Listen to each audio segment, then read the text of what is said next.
जेठानी ले आई गांव वाली देवरानी। चालाकी ऐसी चीज है जो करनी सभी को भारी ही पड़ती है, लेकिन कोई समझे तब ना। आजकल लड़कियां ढूंढना कितना मुश्किल हो गया है। बड़ी मुश्किल से तो पढ़ी लिखी नौकरी पेशा बहू मिली है सोनम। बस उसके जैसी ही एक और मिल जाती छोटे विजय के लिए। रीटा बहन की सोच थी कि बहुओं को बेटियों की तरह रखना। उन्हें अपने छोटे बेटे के लिए भी पढ़ी लिखी कमाऊ बीवी चाहिए थी, लेकिन क्यों भाभी, ऐसा क्या हो गया है?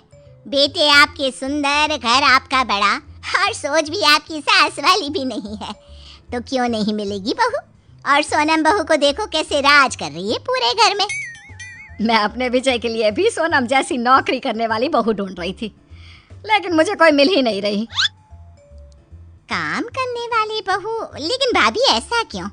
क्योंकि आजकल के लड़कों को ऐसी ही लड़कियां ज्यादा पसंद होती है जो उनके कदम से कदम मिलाकर चले, अपने पति की बराबरी करे। कल को एक की नौकरी ना रहे तो दूसरा सहारा बने। जेठानी जो मन में सोचती है कि भाई छोटी भी नौकरी पेशा आ गई तो घर का काम कौन करेगा, उसे देवरानी नहीं बस एक नौकरानी की तलाश थी। अरे कैसी बात कर रही है माँ, मैं तो नौकरी पेशा होकर पछताती हूँ।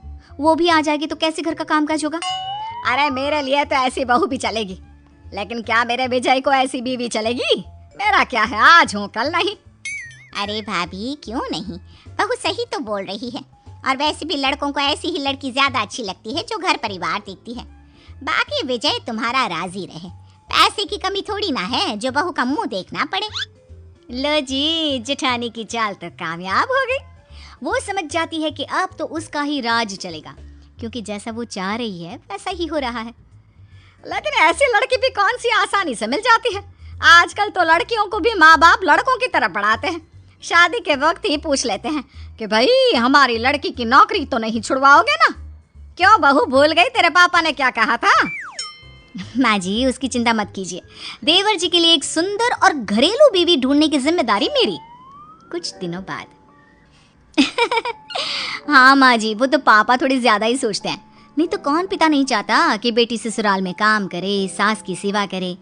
वैसे माँ जी मुझे अपने देवर जी के लिए एक सुंदर सी देवरानी मिल गई है। अच्छा, मुझे भी दिखाओ, मैं भी देखना चाहती हूँ कि क्या देखा है तूने अपनी देवरानी में। वैसे बात तो सही है, घर में भी तो कोई रहना चाहिए। घर दिन में ना काटने को दौड़ता है। जानती हूँ माँ जी। देखिए ये है रूपाली, ये एक छोटे से गांव से है, बहुत ही सुंदर सुशील है, एकदम घरेलू टाइप। अरे मैंने तो सुना है कि पूरा मोहल्ला उस लड़की के गुणों की तारीफ करते नहीं थकता। अरे शादी हो गई ना देवर जी की तो राज करेंगे इसके साथ। हाँ। जेठानी सास को फोटो पकड़ा देती है, फोटो देखकर। हाँ सुंदर तो बहुत है, बाकी मिलकर ही पता लगेगा कि क्या करती है, कैसी है। और फिर विजय को भी तो पसंद होनी चाहिए ना। तो माँ जी आप कहे तो कल ही इनके घर चलते हैं, लड़की को भी देख लें और विजय भैया भी बात कर लें, और विजय भैया को मैं बता दूं। हाँ हाँ क्यों नहीं, अब तुझे जेठानी बनना है, तू तो घर का सब जानती है, तो देख ले, जो सही लगे कर ले, ठीक है। शाम को देवर से, देवर जी ये देखिए कैसी है ये लड़की, कैसी लगी? माँ जी को तो बहुत पसंद है। देवर फोटो देखता है, उसे लड़की गंवार से लगती है। नहीं भाभी ये नहीं, इसे मैं सोसाइटी में कैसे अपने साथ खड़ा करूंगा? नहीं नहीं नहीं नहीं। जेठानी को अपनी सत्ता हिलती सी दिखती है। वो सोचती है कि अगर देवर ने कोई अपनी पसंद की लड़की खड़ी कर दी तो क्या होगा? घर बाहर का काम कर करके उसका तो जूस निकल जाएगा। ये सोचकर वो जोर से चिल्लाती है, नहीं नहीं देवर जी, आप ऐसा नहीं कर सकते। देवर हैरान, अरे किया क्या बेचारे ने? क्या नहीं कर सकता? अरे क्या सोच रही है भाभी? गरीब लड़की जिसने आपकी फोटो देखते ही आपको देवता माना, आपसे तो वो मन ही मन शादी भी कर चुकी हैं।